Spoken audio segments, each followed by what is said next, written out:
Boa noite, meninas. Vamos dar continuidade na meditação do livro de Isaías, um livro que realmente, em seu final, fala muito sobre o reino messiânico, que a gente entende que é o reino do Senhor Jesus. E esse capítulo 63, em especial, ele fala muito sobre a misericórdia de Deus. Não que Israel mereça, não que o povo de Deus mereça, mas porque Deus é fiel e ele amou a multidão dos seus eleitos de tal forma que ele vai fazer de tudo para cuidar desses seus remanescentes, daqueles que permaneceram buscando a Deus. Então, a gente vai ver mais uma vez isso dentro do livro de Isaías, no capítulo 63. Vamos agora invocar a presença do Espírito Santo para nos dar a devida direção. Senhor Deus Todo-Poderoso, estamos reunidas aqui em tua santa presença. Ainda que estejamos, meu Pai, distantes fisicamente umas das outras, estamos unidas em um só espírito. E o que nós objetivamos, meu Pai, essa noite é alcançar do Senhor a revelação da tua palavra, para que isso venha nos tornar pessoas mais justas, pessoas mais ah, melhores para o Senhor, pessoas que são capazes de ter relacionamentos com outras pessoas, de forma a levar o teu espírito, a tua paz, a tua alegria, levar aquilo que o Senhor nos deu de bom e transmitir tudo isso para essas pessoas. Nós estamos aqui interessadas, meu Pai, em inundar o mundo com a tua palavra. Que o Senhor venha nos usar como canal de bênçãos dentro dessa terra, mas que, acima de tudo, o Senhor venha primeiramente nos abençoar, nos encher da tua verdade e da tua vontade, para que possamos permanecer sendo testemunhas vivas do Senhor nessa terra. Assim, meu Pai, nós te pedimos que desde já seja repreendido todo espírito contrário ao nosso crescimento espiritual, que todo inferno que tentar se levantar contra a gente, todo espírito de confusão seja repreendido agora, e que o Senhor venha nos dar, meu Pai, da tua palavra, do teu entendimento, do teu espírito, da tua sabedoria. Nós te agradecemos desde já, em nome do Pai, do Filho e do Espírito Santo. Amém. E graças a Deus. E é isso aí, pessoal, graças a Deus. É um texto bastante rico, a gente vai passear um pouquinho pela palavra. E eu fiquei, no início desse capítulo, me batendo, me questionando muito. Não sei se vocês perceberam isso, vocês ficaram assim também. Mas estamos no momento em que Isaías bate muito forte contra a Babilônia. Quando ele não está falando de Israel preso na Babilônia, ele está falando de Israel ser liberto da Babilônia. Mas o texto aqui começa falando de Edom. E parece que Edom já era um caso passado, ultrapassado. Então a gente vai pensar, vamos pesquisar um pouquinho mais sobre Edom, quem foi Edom, e vamos ver como isso se encaixa dentro desse texto, porque parece que Deus dá um salto. Ele sai da Babilônia, vem para Edom. Isso na minha cabeça ficou um pouquinho confuso, e eu vou compartilhar essa confusão aí com vocês, tá certo? Então vamos lá. Primeiro verso, a gente vai ter o seguinte: quem é este que vem de Edom, de Bosra, com vestes tingidas de vermelho? Então, para começo de conversa, Edom era a terra de Esaú. Esaú, a gente lembra, foi irmão gêmeo de Jacó, né? E quando Jacó retorna lá da terra de Labão, quando ele vem crescido, com duas esposas, cheio de filho, cheio de gado, rico, próspero, e ele volta para habitar em Canaã, volta para a casa dos seus pais, ele encontra lá Esaú. E eles dois são tão grandes e tão prósperos que não é compatível que eles permaneçam naquela terra juntos. Então Esaú se retira e ele vai morar justamente em Edom. E Edom era uma localidade que ficava ali ao sul do Jordão, onde havia muitas montanhas, era um terreno meio árido, um lugar não muito bonito, vamos dizer assim, e que tinha esse nome também por ser formado de uma terra avermelhada. Então, o Edom já nos remete a Esaú, por ele ter nascido ruivo, vermelho. Edom nos remete a Esaú, por aquele guisado vermelho, lembra o guisado de lentilhas vermelho?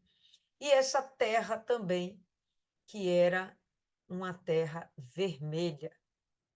E nesse contexto, a gente vai ter Edom como sempre apontando para Esaú. E eles sim se radicaram naquele lugar. Mas, por um bom tempo, Edom ele se colocou como inimigo de Israel. Vamos ver algumas coisinhas que a Bíblia fala sobre Edom. Eu gostaria muito que vocês abrissem em Josué, só para a gente ver algumas outras nomenclaturas de Edom. Então, abre aí em Josué, no capítulo 24.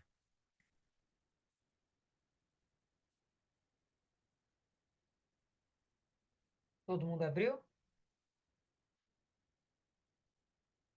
Capítulo 24, 4. A gente vai ter o seguinte: E a Isaque dei Jacó e Esaú, e a Esaú dei o monte Seir. Então, sempre que falarmos sobre o monte Seir, estamos falando de Edom, estamos falando da propriedade de Esaú, certo? Então, dei o monte Seir, mas Jacó e seus filhos desceram para o Egito. Então, só quero situar vocês, tá certo? Vamos agora aí para Segunda Reis, no capítulo 14. Vamos andar aí rapidinho. Segunda Reis, capítulo 14, no verso 7. A gente vai ter aqui o seguinte: foi ele que derrotou a 10.000 edomitas. Edomitas porque vem de Edom. No Vale do Sal, e capturou Sela na guerra, e chamou a seu nome Jocteel, até o dia de hoje. Então, mais um nome aqui que a gente vai ver, que se refere a Edom, Sela, tá? Sela era como se fosse uma das cidades mais importantes de Edom. E, por fim, dentro de Isaías 63, verso 1, a gente vai ver Bosra. Bosra também era uma das capitais de Edom. Então, sempre que o texto, ao longo da Bíblia, ouvirmos falar de Sela, de Edom, de Monte Seir, de Bosra, é tudo a mesma coisa, é tudo o mesmo pacote. E vamos aí para Deuteronômio, capítulo 2.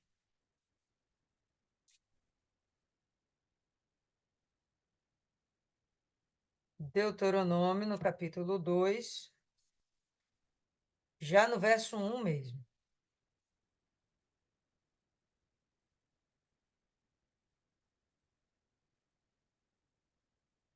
Aqui a gente vai ver um dos primeiros momentos em que Israel vai ter um embate com Edom. Depois viramos-nos e partimos para o deserto, caminho do Mar Vermelho, como o Senhor me tinha dito, e muitos dias rodeamos a montanha de Seir. Essa montanha é aquilo justamente que estamos falando. Edom era uma região montanhosa e a sua terra avermelhada. Essa localidade foi dada, foi entregue, como já vimos antes lá em Josué, essa localidade foi dada a Esaú, e Deus, ele não queria que Israel batesse de frente com Esaú. Por quê, pessoal? Porque eles eram irmãos. Deus, ele gostaria que essa paz tivesse sido preservada entre eles. Israel vai respeitar isso, tá? Então a gente vai ver aqui que Israel vai rodear essa terra, vai tentar passar por ela. O rei não vai gostar, o rei de Edom não vai gostar, mas a gente vai perceber que ainda assim eles não vão procurar confusão de verdade. Então, verso 1, vamos para o verso 2. Então o Senhor me disse: já rodeastes bastante a montanha, virai-vos para o norte. Dá ordem ao povo, dizendo: passareis pela fronteira de vossos irmãos, os filhos de Esaú, que habitam em Seir. Eles terão medo de vós, todavia, guardai-vos bem. Então, aquele povo tinha receio, tinha medo, tinha respeito por Israel. Contudo, entretanto, eles poderiam ser violentos com Israel. Olha como Deus fala: guardai-vos bem. Então, não era para eles confiarem tanto em Edom, mas era para sim eles respeitarem Edom. E aí a gente vai ver aqui no verso 5, ordem de Deus: não os ataqueis, pois nada vos darei da sua terra, nem mesmo o espaço de um pé do seu território. A Esaú dei a montanha de Seir por herança. Lília, onde você quer chegar com isso? Estamos aqui falando de Bosra, né? Estamos aqui falando de Edom. Por que que estamos comentando sobre essa herança de Esaú? Porque, pessoal, em princípio, eles eram irmãos, eram parentes, eram para de fato e de verdade serem cordatos e haver paz entre eles, entre essas nações. E o que a gente vai observar em Isaías é que Jesus está vindo de lá, o próprio Deus está vindo de lá, com suas vestes manchadas de sangue. A gente está vendo aqui Deus dizendo que não era para tocar em Edom, né? Deuteronômio, não toquem em Edom, são irmãos, afaste-se de lá, porque essa possessão eu não vou dar a Israel. Então, dentro de Canaã, tudo que eles poderiam possuir, Edom não fazia parte disso, tá? Era reservado, de fato e de verdade, para Esaú e a sua geração. Mas vamos lá e pula aí para Primeira Reis.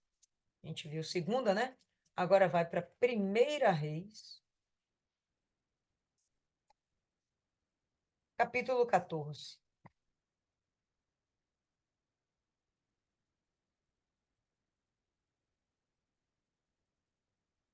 No verso 4. Todo mundo achou? Então vamos lá. Primeira Reis, capítulo 14, verso 4.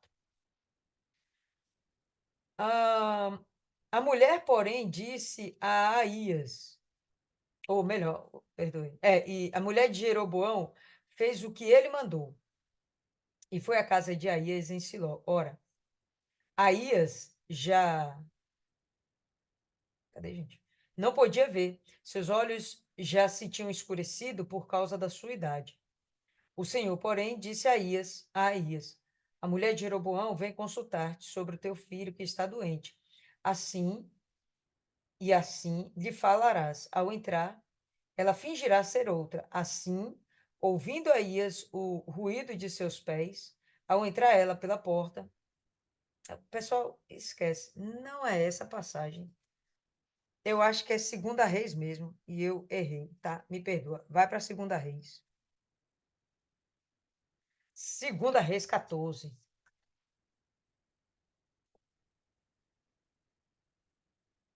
Segunda Reis 14.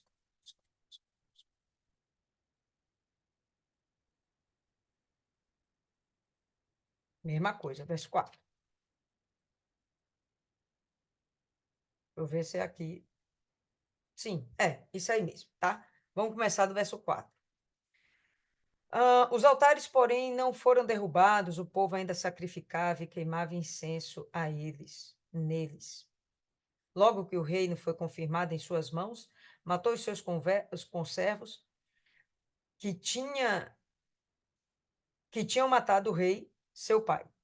Os filhos dos assassinos, porém, não matou, como está escrito no livro. Não, pessoal, também não é essa passagem aqui, não. Não, vamos pular aí já para o 7 mesmo. E foi ele que derrotou a 10.000 edomitas no Vale do Sal e capturou Selá na guerra, né? E chamou seu nome Joctel. Tudo bem, vamos manter aí esse versículo, foi o que a gente viu antes mesmo, mas aonde eu quero chegar. Aqui em 2 Reis, a gente já vai ver esse povo não mais como irmãos, eles já são inimigos. Está havendo uma guerra entre Israel e Edom. Dá para a gente perceber isso? Então, já começa a haver uma diferença entre eles. Enquanto Deus, no primeiro momento, lá ainda em Deuteronômio, estava preservando os edomitas, aqui a gente já está vendo que eles realmente se colocaram como inimigos. Quem primeiro atacou quem? Os edomitas atacaram primeiro Israel, tá? Os edomitas se fizeram povo inimigo de Israel. A gente viu lá atrás que eles temiam Israel. E agora a gente vai ver que eles estão atacando Israel. Por puro temor, também. Vamos agora no capítulo 11, ainda aí em 2 Reis, capítulo 11. Deixa eu ver se é aqui mesmo. Espera aí.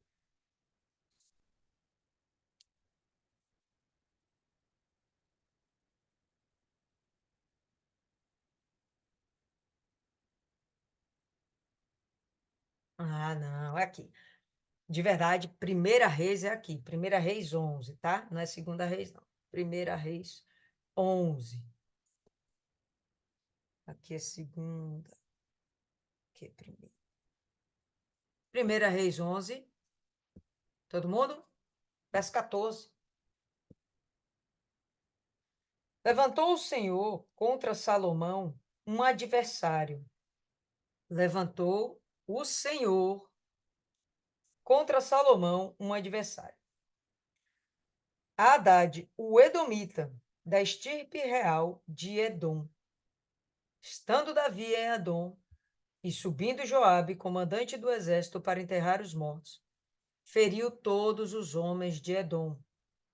Joabe ali ficou 6 meses com todo Israel, até que destruiu a todos os homens de Edom.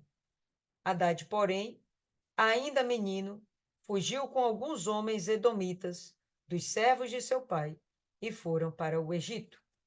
Aqui a gente vai ver que houve um tempo no reinado de Davi em que Davi invadiu Edom, não porque ele quis primeiro, pessoal. Edom havia se levantado antes. Ele vai, reage e ele domina Edom, matando inclusive quase que todos os seus homens. A gente vai ver aí que o rei fugiu com alguns servos para o Egito, mas a maioria desses homens foram mortos. No tempo de Salomão, a gente vai ver que mais uma vez Edom se levanta contra Israel, e aqui fala que é o próprio Deus que incita Edom a ser levantado contra Israel para lutar contra Salomão. Enfim, estamos vendo aqui que essa nação começa como amigos, começa como pessoas, tribos, povos amistosos, mas depois disso eles se tornam ferrenhos inimigos. Daqui para frente é que a gente vai começar a avaliar o texto de Isaías e vamos tentar entender o porquê aquelas vestes dele manchadas de sangue. Vestes de Isaías, não, né? Vestes daquele que está vindo de Edom. Então, volta aí para Isaías e a gente vai continuar no verso 1. Quem é este que vem de Edom, de Bosra, né? Lembrando, Bosra, uma das capitais de Edom, uma das capitais, com vestes tingidas de vermelho. Quem é este, vestido de esplendor, que marcha na grandeza da sua força? Quando a gente pensa na ideia de alguém vestido em esplendor, você vai imaginar a imagem de um rei muito bem conceituado, um rei muito poderoso, e você pode imaginar também a presença de Deus. Eu não consigo imaginar aqui nesse texto outra pessoa que não seja o Senhor Jesus. Quem é este que vem de lá? É o Senhor Jesus. Ele vai dizer o seguinte: sou eu que falo em retidão, na sua versão pode estar escrito justiça, poderoso para salvar. Quando a gente vê a pessoa do Senhor Jesus, a gente percebe que a missão dele aqui na terra foi falar da justiça de Deus, foi falar sobre arrependimento, foi falar sobre juízo, foi falar sobre perdão, foi falar sobre condenação. Então, sempre apontando para a justiça de Deus. Verso 1, tá, Maena? Verso 1. Deixa eu abrir aqui o chat. E quando a gente vê poderoso para salvar, não tem como a gente fugir também dessa linha de pensamento. Quando a gente pensa em salvação, a gente conecta logo essa palavra ao Senhor Jesus. Então a gente está vendo alguém que está vindo de Edom, que era irmão de Israel, que se tornou inimigo de Israel e que agora o Senhor Jesus está vindo de lá com suas vestes manchadas de vermelho. Vamos nessa. Verso 2. Ei, espera aí. Senhora, Tá em que capítulo? 63. Tem alguma coisa errada aqui, então. Por quê? O que foi? Eu vou olhar aqui no meu, porque não estou conseguindo achar isso, não. Isaías 63?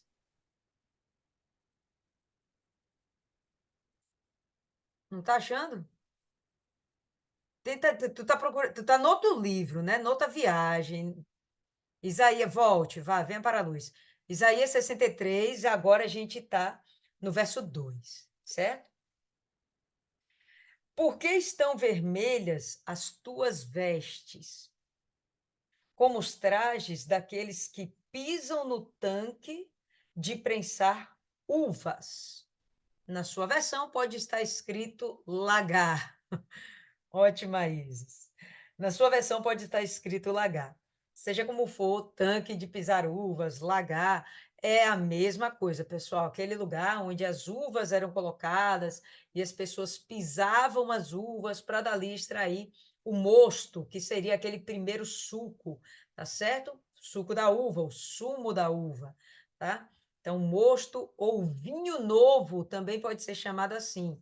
Não significa que é bebida alcoólica.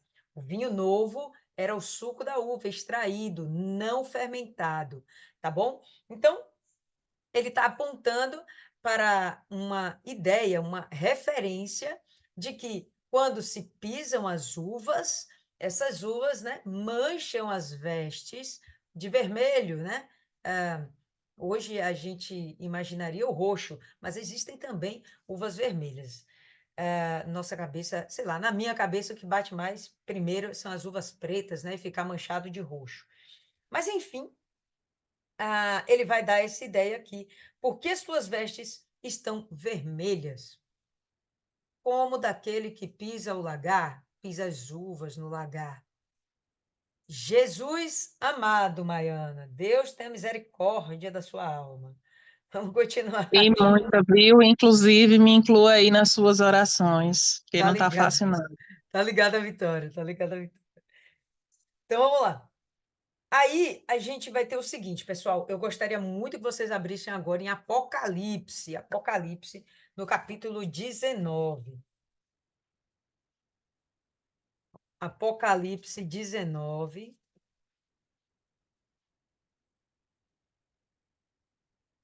a gente vai ver uma outra figura disso aqui. Todo mundo já abriu aí? Apocalipse, o último livro da Bíblia, para quem tem dúvida. Maiana, o último livro da Bíblia, viu? Só para constar nas suas informações, se a senhora me perguntar todos os livros, do primeiro até o último, eu sei em ordem, tá? É mesmo, velho? Eu não sei, não. Depois faço o teste. Não vou correr o risco, não. Não quero que você seja envergonhada em público. No verso 13, a gente vai ter aqui o seguinte, ó, pessoal. Estava vestido com um manto salpicado de sangue, e o nome pelo qual se chama é o Verbo de Deus. Então, a gente está vendo aqui uma figura de linguagem muito parecida com essa de Isaías. Vamos para o verso 15, ainda em Apocalipse 19, verso 15. Ele fala assim: da sua boca saía espada afiada, para ferir com ela as nações. Ele as regerá com vara de ferro, ele mesmo é o que pisa o lagar do vinho do furor e da ira do Deus Todo-Poderoso. Volta para Isaías. Lília, por que você está trazendo esses versos para a gente? Porque, pessoal, a gente está vendo em Isaías uma pessoa que está sendo usada por Deus para vingar, para fazer justiça segundo a vontade de Deus. Lá em Apocalipse, aponta para o Verbo de Deus, que sabemos ser Jesus. O Verbo de Deus, ele vem para pisar. Quando a gente imagina aquele Jesus pregando em Jerusalém, com mansidão, fugindo dos seus inimigos quando era afrontado, quando se sentia ameaçado. E a gente olha o texto de Isaías e olha o texto de Apocalipse, a gente fica assim meio que pasmo, porque esse Jesus aqui, ele vem com uma certa violência. Mas não é que ele seja violento, pessoal, é que ele vem com uma missão. E essa missão é a vingança do Senhor. E entenda que na vingança do Senhor vai haver derramamento de sangue. Isso é extremamente forte. Vai haver derramamento de sangue. Que a gente vê lá em Apocalipse, que ele vai reger as nações com cetro de ferro. A ideia do ferro aponta para a violência. Não porque ele queira ser violento, mas que chegou o limite daquelas nações e daqueles povos. Agora sobre eles vai vir o juízo. Lembra daquela história de o salário do pecado é a morte? Pois bem, vamos agora continuar aqui no verso 3. Isaías 63, verso 3. Eu sozinho pisei neste tanque. Dos povos, ninguém houve comigo. Pisei-os na minha ira e os esmaguei no meu furor, e o seu sangue salpicou as minhas vestes e manchei toda a minha roupa. Então, ele está vindo de Edom com as suas vestes salpicadas de sangue. E se você imaginar um Deus forte pisando homens infiéis, e esses homens explodindo que nem bagos de uva e jorrando sangue, respingando sangue para tudo que é lado, é mais ou menos essa visão que o profeta quer transmitir para nós. É um momento, pessoal, de violência, é um momento de juízo. Ele fala muito insistentemente nisso aqui, ó. Pisei-os na minha ira, esmaguei-os no meu furor. Não parece ser aquele Jesus que andava por aqui há 2000 anos atrás, né? Não parece. Mas esse agora é o que vem para julgar as nações. Eu entendo que esse é o momento onde ele vem após a grande tribulação. Eu não vi ainda esse momento em que Jesus pisou nações ou exterminou povos. Não vi. Vocês sabem desse momento? Não, não há. Mas nós sabemos que vai chegar esse dia, vai chegar esse momento, e a gente está percebendo aqui. Isaías quer transmitir essa ideia para a gente, que é melhor a gente não cair nas mãos do Deus vivo, porque o que está para acontecer com aqueles que lhe são infiéis ou rejeitaram a sua salvação é extremamente pesado, doloroso e definitivo, tá bom? Então vamos lá. Verso 4. Porque o dia da vingança estava no meu coração. Às vezes a gente fala aquele adágio, né? A boca fala e o que o coração está cheio. Olha o que ele está falando aqui. Olha o que estava cheio o coração dele. O dia da vingança. Era a missão do Senhor Jesus. Ou melhor, será, porque esse tempo ainda não chegou. Nós sabemos que Jesus está para voltar, para arrebatar os seus. Mas sabemos também que ele não vai pisar na terra quando isso acontecer. O arrebatamento se dará com Jesus nos ares. Ele não vai estar pisando o planeta Terra. Mas, após a grande tribulação, acontecerá que ele virá sim instaurar o seu reinado, restaurar o planeta, e ele vai usar da vingança do Senhor para dar conta dessas nações. E cada um vai pagar de acordo com aquilo que deve. Vamos continuar aí. Porque o dia da vingança estava no meu coração, e o ano dos meus remidos é chegado.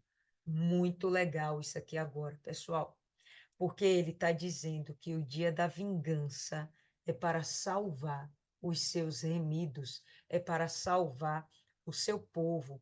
E mais uma vez aqui a gente vai ficar pensando: que povo é esse que ele vai salvar? Porque aqueles que sairão no arrebatamento, serão levados no arrebatamento, são seus remidos e já foram levados. Quais remidos serão esses que estarão aqui nessa terra para que ele venha salvar? Justamente Israel. Vai haver pessoas que são estrangeiras, estranhas a Israel, gentios, que estarão no meio dessa história? Eu acredito que sim. Mas o foco principal vai ser realmente tratar de Israel. Quem vai ficar aqui para sofrer também a vingança do Senhor, a ira do Senhor, é o Israel nos últimos tempos. E esse Israel vai se converter de fato e de verdade durante a grande tribulação.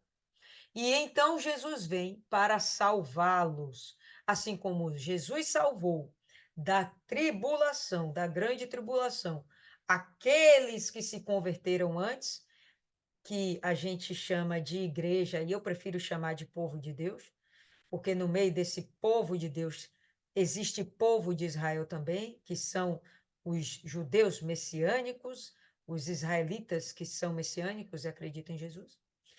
Eles já foram arrebatados, e agora esse povo que se converte aqui na terra durante a grande tribulação também será salvo, não vai ser destruído. Vai haver um momento em que muitas nações se unirão para destruir de uma vez por todas Israel, e é nesse momento que chega o Senhor Jesus. E é isso aqui que a gente vê.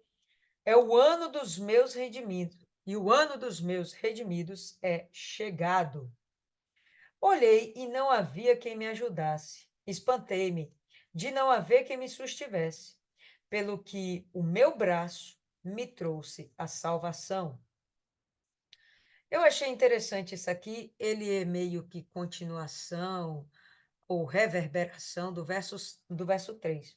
Porque no verso 3 ele fala: eu sozinho pisei neste tanque. dos povos, ninguém ouve comigo. Quando ele fala isso, o que remete para vocês? Para mim, remete que ele estava sozinho. Mas em que sentido? Só porque ele era o filho de Deus? Mais do que isso. Além de ele ser o filho de Deus, não existia mais quem estivesse pregando a verdade. É o momento onde não há quem esteja cuidando desse povo, cuidando dessas nações, cuidando dos povos, cuidando de Israel. Deus está sozinho na missão de destruir os inimigos de Israel. Deus está sozinho nessa missão de proteger os seus eleitos, os seus amados, tá? Então a gente vai ver aí. Olhei e não havia quem me ajudasse, e espantei-me de não haver quem me sustivesse. Bom, e aqui eu vou pedir para vocês abrirem no livro de Ezequiel, no capítulo 22. Ei, mas Elias e o outro lá não vão pregar para esse povo nessa época aí? Isso, exatamente, é quando vai haver a conversão deles. Exatamente, tá?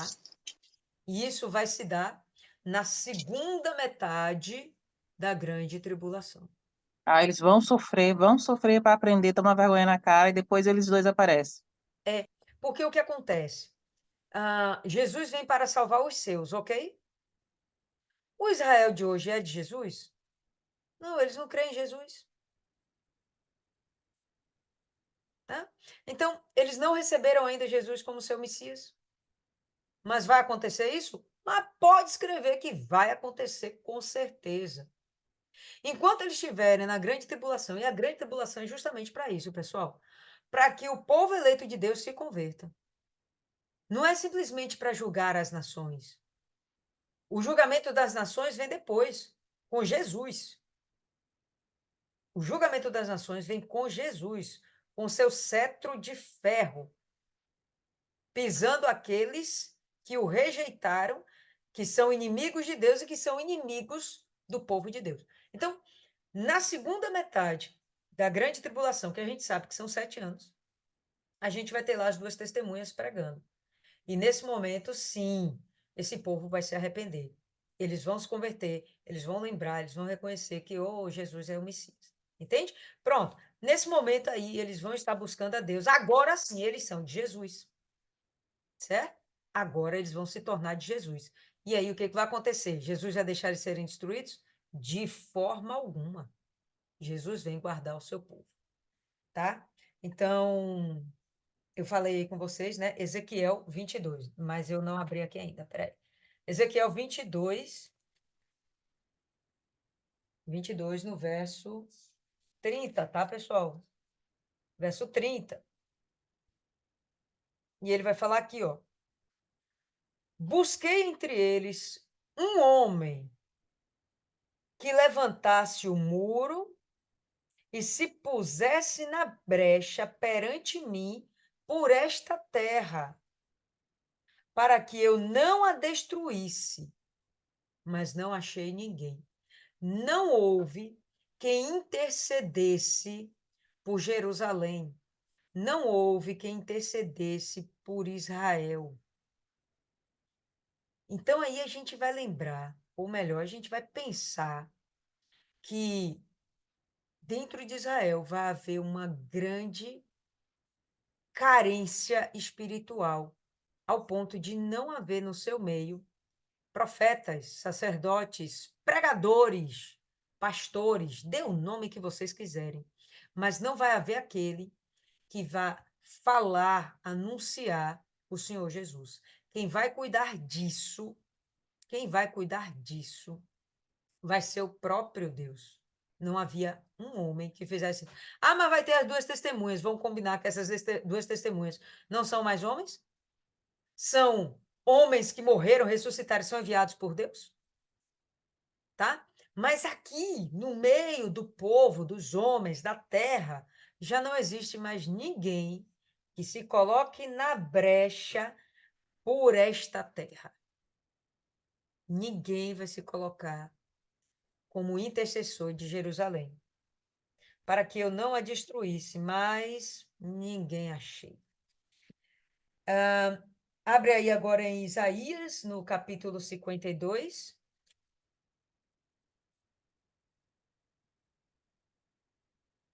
Capítulo 52. E a gente vai ter aqui no verso 10.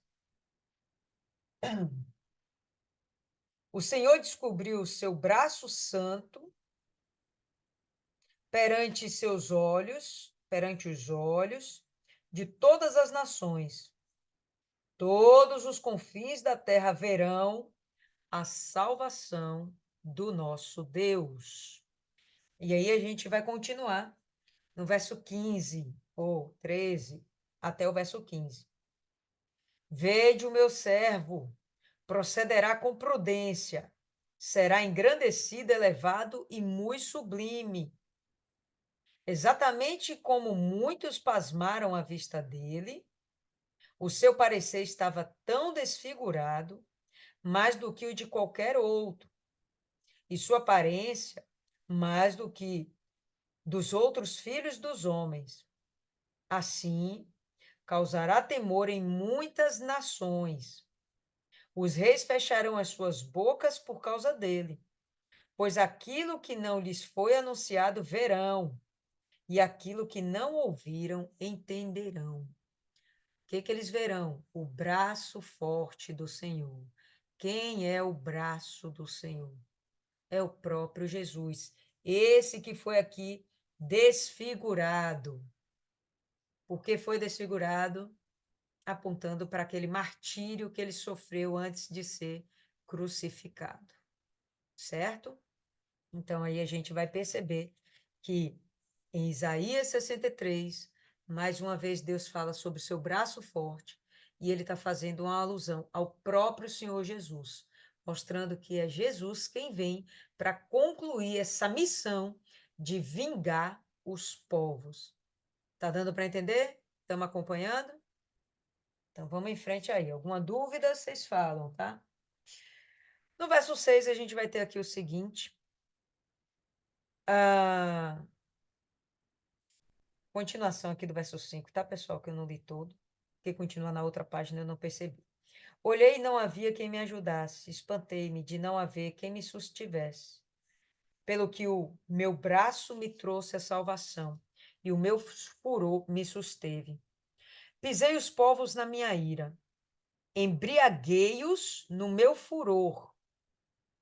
Na sua versão pode estar que eles ficaram bêbados com o cálice do seu furor, com o cálice da ira. E derramei o seu sangue sobre a terra. A ideia de eles estarem embriagados é porque eles estarão atordoados com o juízo que está por vir. Eles estarão perplexos. Quem estará perplexo, pessoal? Os povos inimigos de Deus, os povos inimigos de Israel, os povos que não aceitaram Jesus. A vingança do Senhor vai ser contra essas nações, esses povos que não se renderam ao Senhor. Existem muitas nações ainda hoje que não ouviram a pregação da palavra, ou se ouviram, uma pequena parcela daquele povo ouviu a pregação da palavra.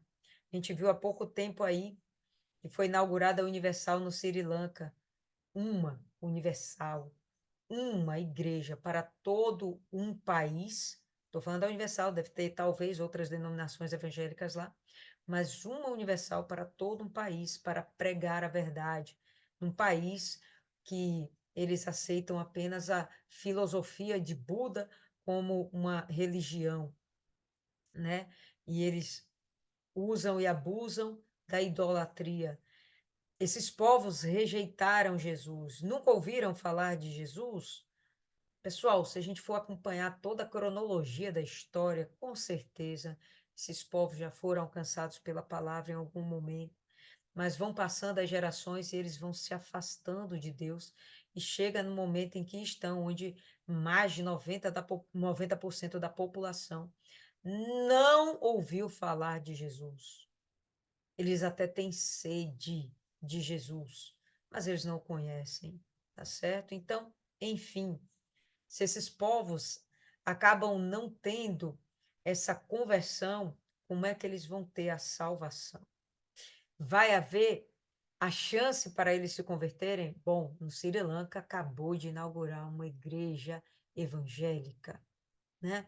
Então, sim, eles vão ter chance, mas e aqueles que tiveram chance e recusaram? Bom, esses sofrerão a fúria do Senhor. Tomarão do cálice da fúria de Deus, da ira de Deus, e o sangue deles será derramado na terra. Serão mortos, pessoal. Vai ser uma mortandade que não faz ideia, a gente não faz ideia de como será. Já vimos em outra passagem aqui, mesmo no livro de Isaías, que será tão absurdo que formarão montões e montões de cadáveres. A terra cheirará mal por causa da putrefação desses cadáveres. Os rios, as águas estarão poluídas. O solo estará contaminado, encharcado de sangue. Pense em algo encharcado. Pronto, de água, mas de sangue. Será uma coisa absurda. Mas Deus está avisando com muita antecedência. Vamos concordar. Verso 7. As benignidades do Senhor mencionarei, e os muitos louvores do Senhor, consoante tudo que o Senhor nos concedeu, a grande bondade para com a nação de Israel. Veja que estamos realmente tratando de Israel. Não estamos tratando da igreja, dos povos gentios. Veja que isso aqui é muito específico. Se trata de Israel, tá certo? Por quê? Porque os gentios que aceitaram Jesus já saíram desse planeta, já foram arrebatados. Israel estava sofrendo juízo e agora vai alcançar a misericórdia de Deus. Por quê? Porque ele merece? A gente vai ver que não é bem assim. Então vamos lá. Consoante tudo que o Senhor nos concedeu, vamos louvar ao Senhor. A grande bondade para com a nação de Israel, bondade que lhes concedeu segundo as suas misericórdias, segundo a multidão das suas benignidades. Ah, é porque Israel mereceu. Não, é por causa da sua infinita misericórdia e por causa das suas muitas benignidades, da bondade do Senhor, do cuidado, do amor que ele tem com aquele povo. Entendeu? Ele reservou para si alguns daquela nação toda, que eles vão ser salvos. E ponto final. É o desejo de Deus, é o trato de Deus para com Israel. Pode falar, Maiana. E ainda mais, né? A fidelidade dele com a própria palavra, o compromisso com que ele disse, sabe ele mesmo há quantos anos atrás, quando ele fez o juramento a Abraão, salvou, tentou salvar a humanidade com Adão não, com Noé, e depois com o próprio Jacó. Ele disse, eu jurei, e ele fala que ele não é homem para que minta, e nem homem para que se arrependa. Ele poderia dar uma de esquecido ou voltar atrás, porque ele é Deus, mas ele mostra a importância de você manter a sua palavra. Porque quando você se compromete com alguém, sem que aquela pessoa tenha te pedido, a sua obrigação é maior, porque ninguém te pediu nada, foi você que se colocou à disposição. E a pessoa fica confiando que você vai cumprir sua palavra. E você vai lá e simplesmente dá uma de doido, eu esqueci, e Deus está mostrando aqui que ele poderia fazer isso, mas não, e fica de exemplo. Então, para a gente, como servos dele, é mais pesado ainda, porque a gente tem esse compromisso. Deus que é Deus, ele está cumprindo com a palavra que só ele sabe há quantos anos ele disse, e a gente, às vezes, promete da boca para fora, como é dito, eu acho que, se não me engano, é Eclesiastes, né, que ele fala, o Eclesiasta fala que quando você fizer um voto, você não tarde, porque você falou aquilo ali, você se comprometeu. E Deus, ele se comprometeu com esse povo, e a gente vê como é que pode. A pessoa é boa, porque Deus é bom o tempo todo, e ele tá dando essa chance para todo mundo até aqui. Quando ele começar a fazer essas coisas, as pessoas vão dizer que ele é tirano, que ele é isso, que ele é aquilo, que Deus mal. O filme O Todo-Poderoso 1, que ele fala, Deus é um menino mau brincando com a lupa no seu quintal, queimando as formigas.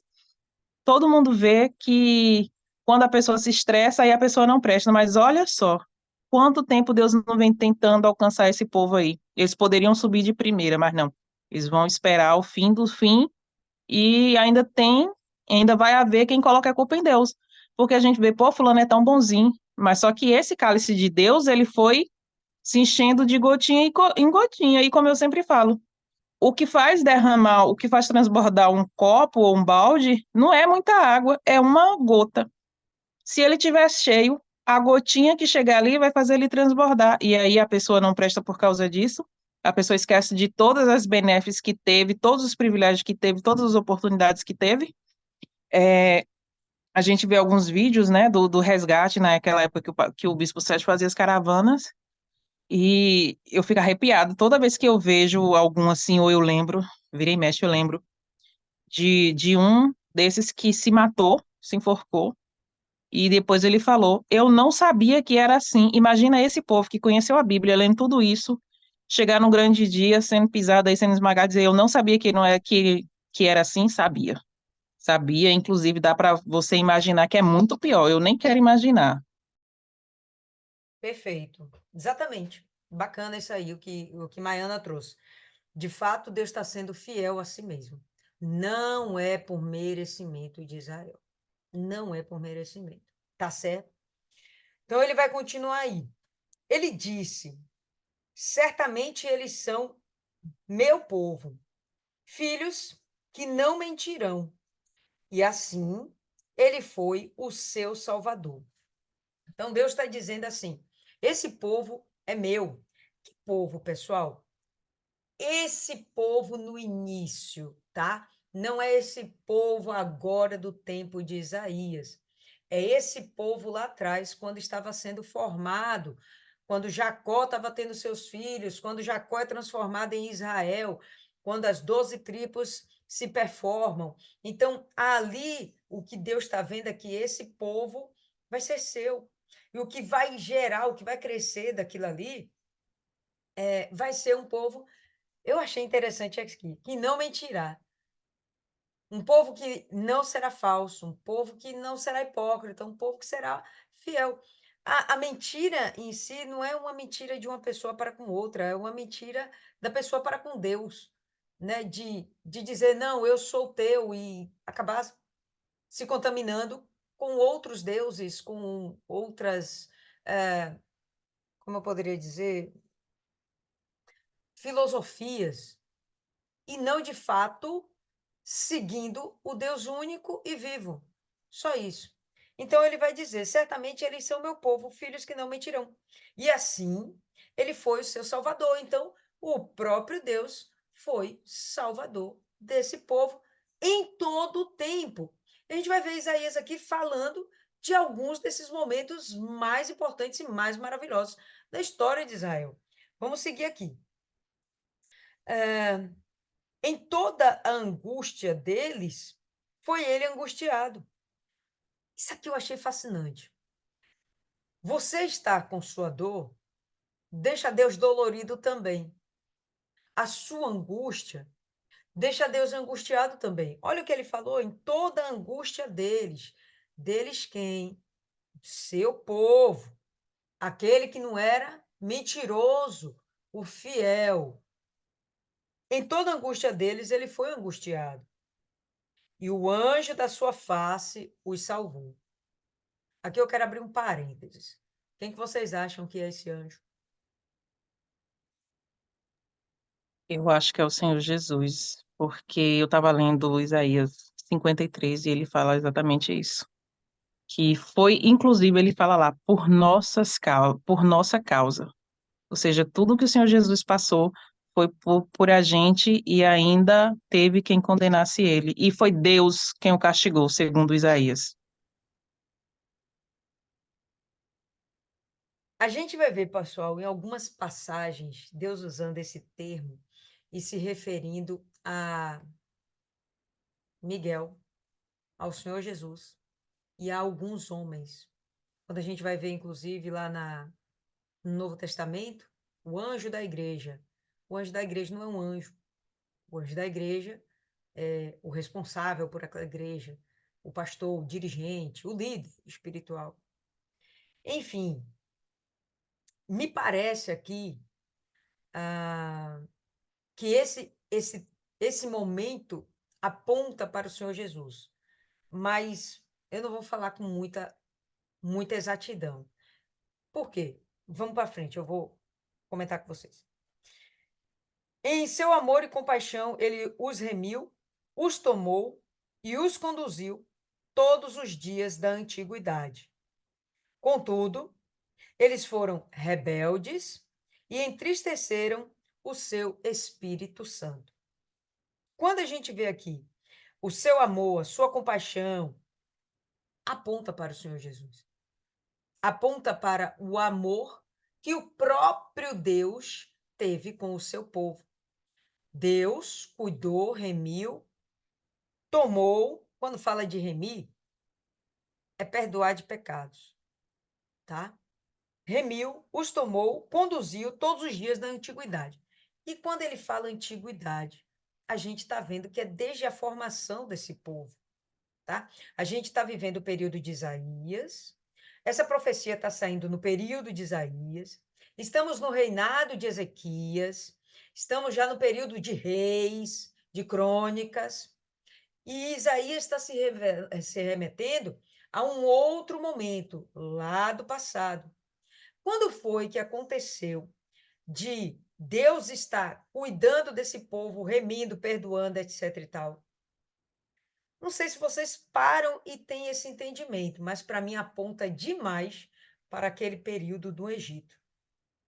Por que eles ficaram tanto tempo no Egito? Que eles resolveram se misturar com os egípcios.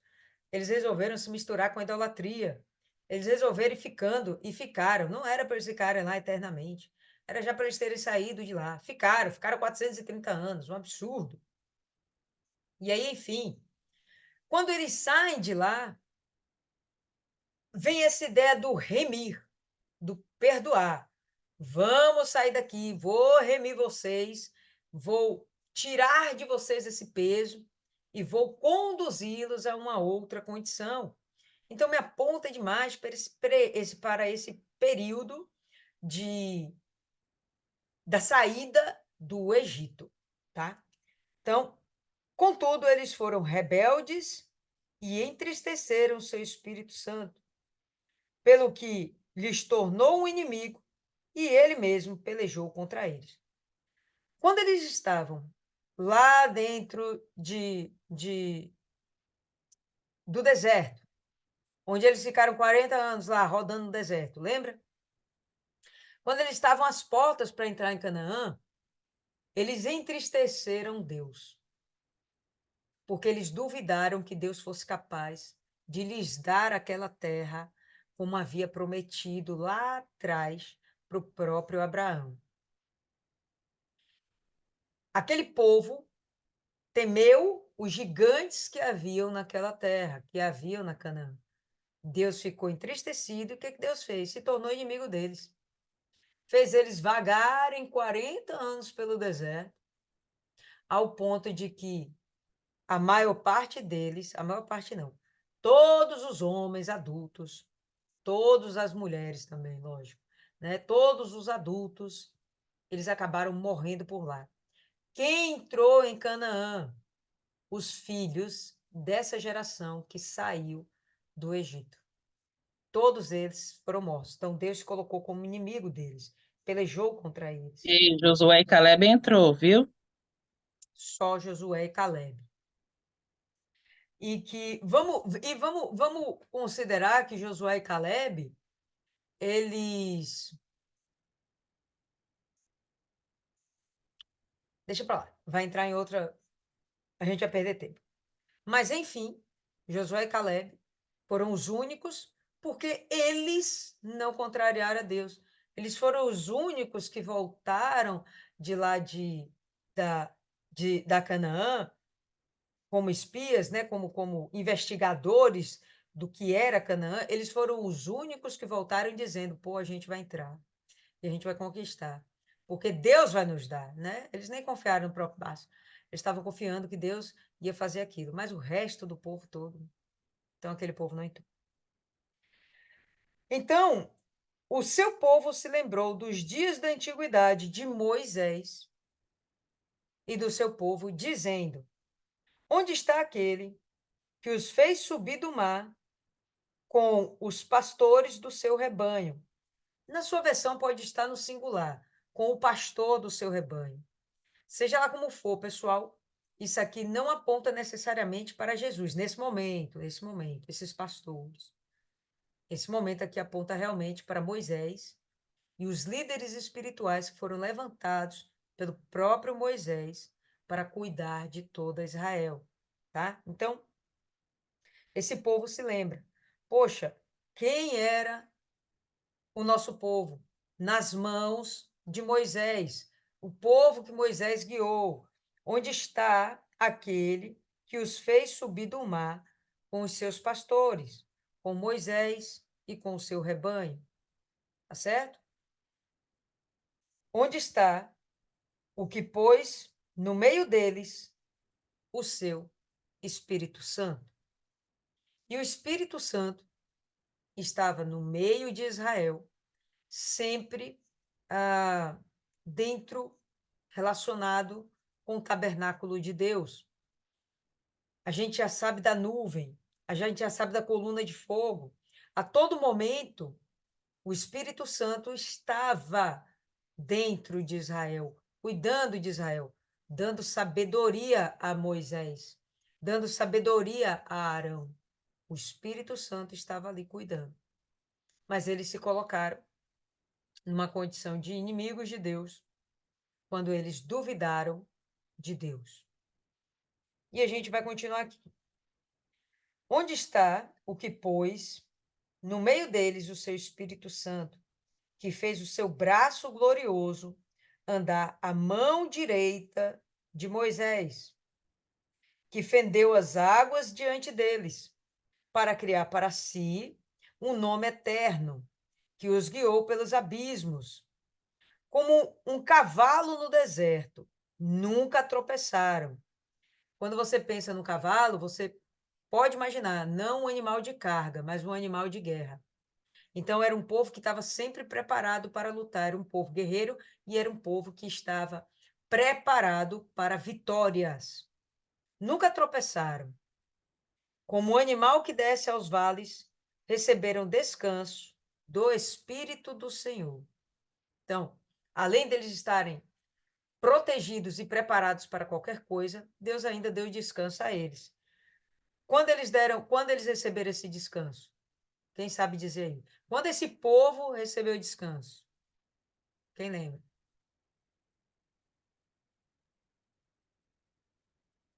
Possa ir. Ninguém? Reinado de Salomão. Lembra que o reinado de Salomão não teve guerra? Reinado de Salomão não teve guerra. Então, eles tomaram posse daquela terra. E ele vai falar aqui, ó. Assim guiaste o teu povo para criares um nome glorioso. Através do testemunho de Israel, da caminhada de Israel, das coisas que aconteciam com Israel, das maravilhas que haviam em Israel, o nome do Senhor era engrandecido. Através do nosso testemunhar, através da nossa vida, o nome do Senhor é engrandecido. Mas vamos lá, estamos tratando aqui de Israel. Olha dos céus, da tua habitação, santa e gloriosa habitação. Onde está o teu zelo e as tuas obras poderosas? A ternura do teu coração e as tuas misericórdias se detêm para comigo. No entanto, tu és o nosso Pai. Então, há um clamor que é feito pelo profeta, próprio Isaías, onde ele pergunta: onde está o Deus que livrou o povo de Israel no Egito? Onde está aquele Deus que fez tantas maravilhas? Onde está aquele Deus que colocou o seu espírito no meio desse povo? O próprio Isaías começa a questionar: onde está esse Deus? Onde está esse Deus? Ele está fazendo um clamor. E ele chega e finaliza: o Senhor é Pai. É meio que um apelo, né? Ao coração de Deus. Mas o Senhor é Pai. O Senhor é Pai. A ternura do teu coração e as tuas misericórdias se detêm para comigo. No entanto, tu és o nosso Pai. Ainda que Abraão não nos conhece, e Israel não nos conhece, por que Abraão e Israel não nos conhecem? Porque é uma geração distante de Abraão, é uma geração distante de Israel, uma geração distante de Jacó, tá? Muitas gerações à frente já estão. Ainda que Jacó e Israel não nos reconhece, tu é o Senhor, és o nosso Pai, nosso Redentor, desde a antiguidade é o teu nome. Por que ele está fazendo essa alusão a Abraão e a Israel? Falando da antiguidade. Desde a antiguidade, o Senhor teve promessas para com Abraão, o Senhor teve promessas para com Israel, o Senhor teve uma aliança com esses homens e nós somos filhos desses homens, ainda que estejamos muitos anos após a existência deles. Porque o Senhor nos fazes desviar dos teus caminhos, porque endureces o nosso coração para que não te temamos. E aqui vai rolar assim uma pequena descaração desse povo. Por que uma pequena descaração? Porque fica parecendo que ele está botando na conta de Deus a dureza dos seus corações. É verdade que no passado, o próprio Moisés fala que Deus endureceu o coração de Faraó? Verdade. Mas, em outros momentos, Deus também fala que endurece corações. Eu acho que eu peguei até umas referências aqui, pessoal. Peraí. Deixa eu ver se eu anotei. Não, não peguei, não. Mas daqui a pouco a gente vai abrir outro capítulo aí, tá? Mas fica parecendo realmente que ele está colocando a responsabilidade dele de não seguir a Jesus, de não ser fiel a Deus, na conta do próprio Deus. Isso é extremamente injusto. Eles estavam tendo oportunidades inúmeras. Como assim a culpa é de Deus? Se fosse culpa de Deus a cegueira deles, então Deus nem enviava os profetas. Para que enviar os profetas se eles estão cegos para ouvir? Então não é bem assim. A cegueira deles é por conta deles não quererem enxergar a verdade. Abra em Isaías 29. Isaías 29.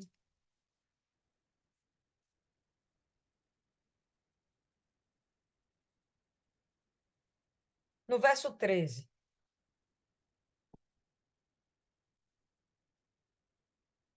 Aqui já é Deus falando. Enquanto lá o profeta falando pelo povo, e o povo dizendo que Deus lhe endureceu o coração, aqui é Deus falando com o profeta. E olha o que ele fala. Diz o Senhor: este povo se aproxima de mim com a sua boca e com seus lábios me honra, mas o seu coração está longe de mim. Então, de verdade, não é que Deus endureceu seus corações, é porque eles são hipócritas mesmo. O seu temor para comigo consiste só em mandamentos de homens, em coisa aprendida por rotina. Religiosidade, coisas que foram, inclusive, acrescentadas por homens.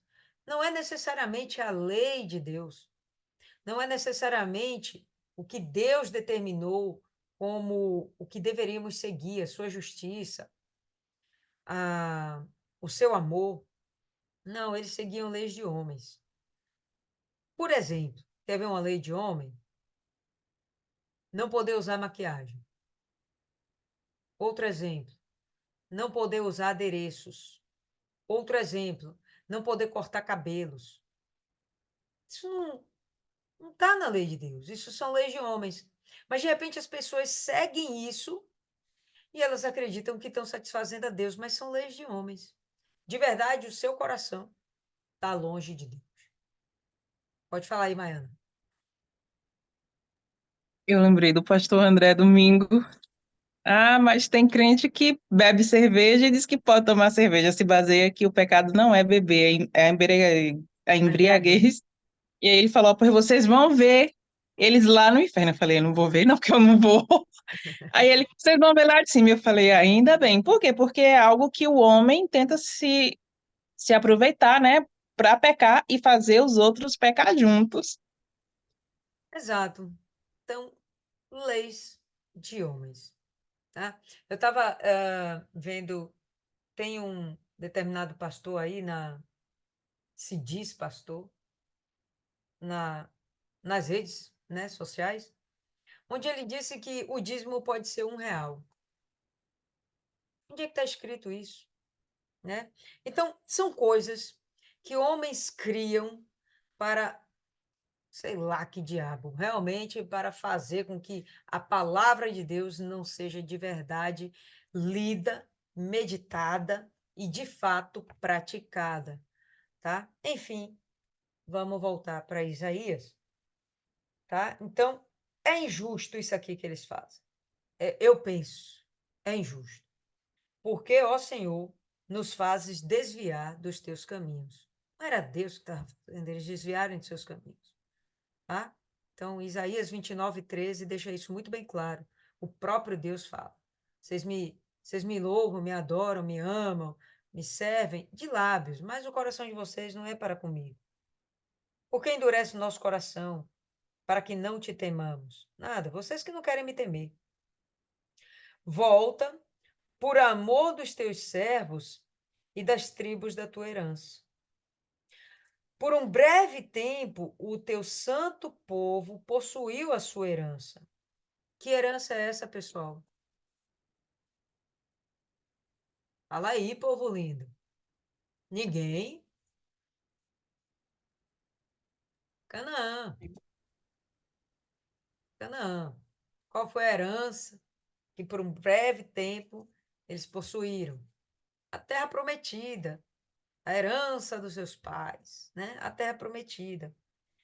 Mas agora os nossos adversários pisaram o teu santuário. Jerusalém era a sede do santuário do Senhor, a casa de Deus estava ali, o templo de Salomão, né? E os adversários haviam pisado. A Babilônia foi lá, entrou e destruiu tudo. Destruiu o templo.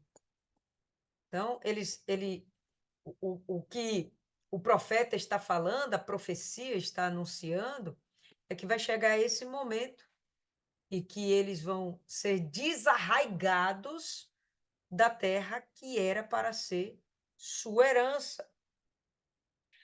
Há muito que somos o teu povo, desde Moisés, desde Abraão, mas não exerceste o teu domínio sobre eles. Não foram chamados pelo teu nome. Quem são esses aqui? O verso parece que fica um pouco confuso, mas esses que Deus não exerce domínio sobre eles, que não eram chamados pelo teu nome, são os adversários que pisaram o santuário. São os povos estranhos, os povos pagãos que estavam invadindo a herança de Israel e tomando conta daquilo que não lhes pertencia. Mas foi o próprio Deus que permitiu, e a gente já sabe por quê. Porque Israel se corrompeu, endureceu seu coração para com Deus, seguiu após outros deuses, tornou-se idólatra, enfim, se corrompeu. E aí ele vai e faz essa menção. há muito que nós somos o teu povo, mas aquele povo lá, esses teus adversários, esses que pisaram a Terra Santa, esses daí não são teu povo, o Senhor nunca quis conta com eles, de verdade, eles não eram chamados pelo teu nome, tá certo? Então, Só trazendo, pode repetir aí o começo, por favor, só para mim tirar uma dúvida aqui. repetir o começo, que começo, me seja clara. Do versículo 19. Há muito que somos o teu povo. Como é que tá aí? Somos feitos como aqueles sobre quem tu nunca dominastes. Um pouquinho diferente, mas vai dar no mesmo. Por quê? Porque Israel, ele vai ser colocado como escravo no meio do povo que não era povo dele. Esse momento aqui é justamente aquele momento onde Israel está na Babilônia, sendo feito como povo que não eram deles, que não era de Deus, entende? A sua versão falou de uma forma, a minha aqui está falando de outra, mas tudo a mesma coisa, tá? Ele está falando aqui que os adversários é que são os povos estranhos, que são os povos pagãos, povos que Deus não os dominaria, ainda que Deus tenha domínio sobre todas as coisas, tá, pessoal? Mas o que ele está querendo dizer é que esse domínio é de guardar, de proteger, de conduzir. Os povos pagãos estão seguindo outros deuses. Deus vai deixar. Você quer seguir outros deuses? Vá em frente. Vimos alguns capítulos atrás, dentro mesmo de Isaías, Deus falando isso. Quer seguir outros deuses? Sim. Se você estiver em aperto, peça salvação para eles. Peça o auxílio deles. Eu vou cuidar daqueles que me amam. Eu vou cuidar daqueles que me servem. Fala, Maiana. Só tem eu e você E, aqui hoje, né, Maiana? Só tem eu e você aqui. Só. e graças a Deus a internet está colaborando. Mas já É, caiu acho que umas 2 ou 3 vezes. E ainda fica pior. Fica pior porque eu estava lendo hoje, meditando em Neemias. Eu confundo esses dois. Tem algumas pessoas aí que eu confundo os nomes.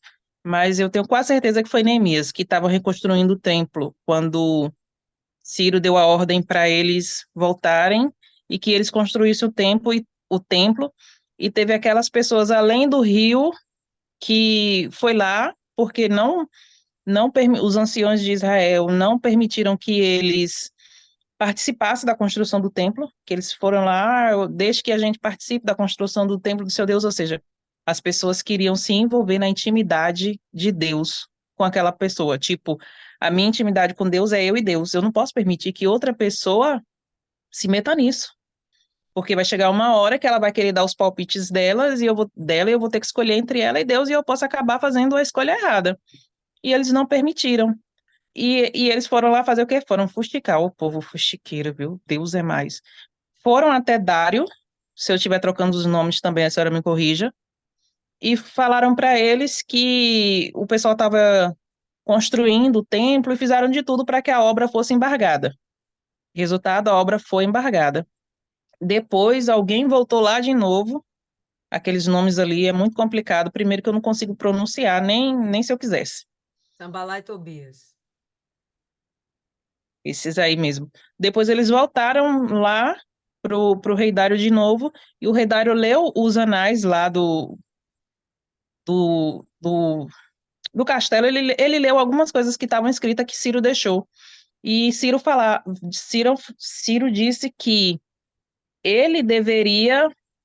o templo sim deveria ser construído e que, inclusive, os tesouros do templo deveriam ser devolvidos. O que é que Dário faz?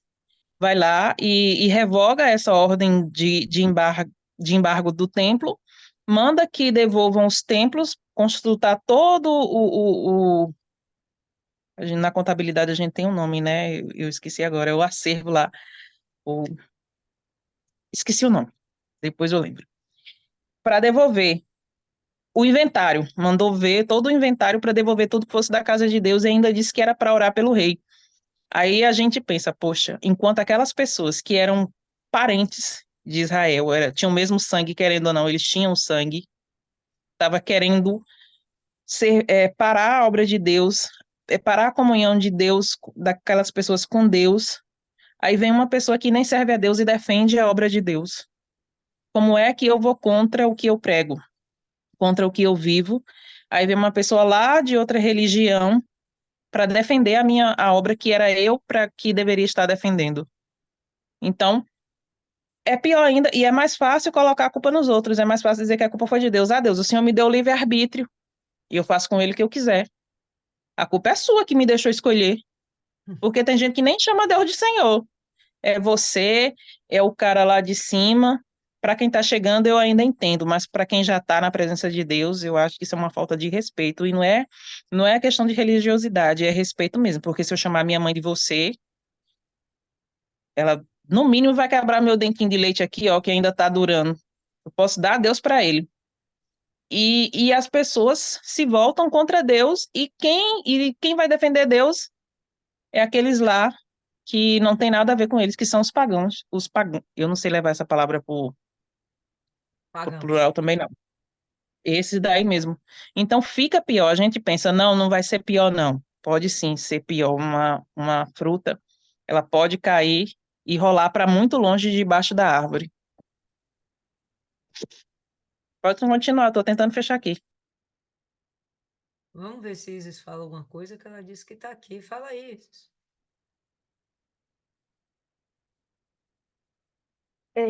Esse texto fala muito comigo, sabe? A gente percebe nesse texto algumas promessas, algumas coisas que a gente consegue identificar no futuro, outras do passado, mas eu vejo que o grande desafio da fé é o tempo. Vocês falando, e Deus falando comigo, e eu lembrando das minhas plantinhas. Que quando eu plantei, tinha em mim uma esperança, sabe? Eu comprei as sementes. Não vou plantar tomate, vou plantar isso, não sei o quê. Não vou ficar autossuficiente, eu não vou comprar mais nada no mercado. E existia ali uma esperança, algo. E eu já conseguia visualizar os tomates, o coentro. Mas o processo, ele é diferente, sabe? Nesse momento, eu tenho um monte de mato. E esses matos estão trazendo sapos e outros bichinhos, né? E esse é um momento que ou eu me frustro, frustro, e arranco tudo e desmancho, ou eu persisto e consigo alcançar o fruto que é esperado. Mas existe uma série de variáveis que não foram consideradas por mim naquele momento da esperança do início, sabe? E, e analisando esse texto, analisando a história do povo de Israel, eu consigo até entender essas quedas, esses percalços, esses momentos que Deus permite algumas coisas para aprendizado. E o tempo também tem que nos ensinar de que não é fácil, mas existe uma esperança e Deus em todo momento diz que vai acontecer, que Ele é fiel, que vai se cumprir e que mesmo as injustiças que o povo de Israel passa, Ele vai vir para vingar. Ele faz questão de dizer que Ele vem como justiça. E a questão do vinho é isso. Você vem com as vestes vermelhas como se estivesse pisando vinho. E é isso que Deus vem fazer, né? Ele vem pisar os inimigos do povo. Mas eu olho para Israel hoje e vejo, eles estão vivendo uma guerra, né? E não vejo nenhuma nação se levantando dizendo, vamos defender Israel, né? Os Estados Unidos gostam de fazer isso. Quando lhe interessa de ir lá e intervir na guerra e fazer acontecer. Não vejo ninguém está meio preocupado com o que está acontecendo lá. Mas eu acredito que esse momento é de aprendizado, assim como vai acontecer quando eles verem as pessoas sendo arrebatadas, e tudo o que está para acontecer e que está acontecendo. E eles finalmente vão se converter. Eu conversei com uma pessoa que disse que acreditava em Deus, mas que não acreditava em Jesus. Eu disse, não adianta nada, não adiantou. E, e Deus me falou muito da questão desse tempo. E a gente aprender com o tempo, de persistir, de permanecer, de visualizar o futuro, aquele das ruas de ouro, não sei o quê, da gente realmente ter esse cuidado de visualizar que a fé não é só esses momentos da reunião, esses momentos de busca, ele é esse momento também de visualizar, de crer nas promessas e acreditar que vai dar tudo certo, que a gente vai ter uma vida maravilhosa com a presença de Deus, de muito perto. E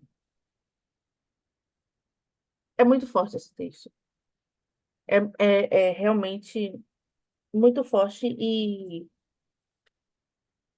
a gente percebe que Deus está vendo. Deus é tudo. Tudo que acontece na nossa vida, coisas boas, coisas ruins, Ele está vendo. E às vezes está demorando porque é o tempo dele.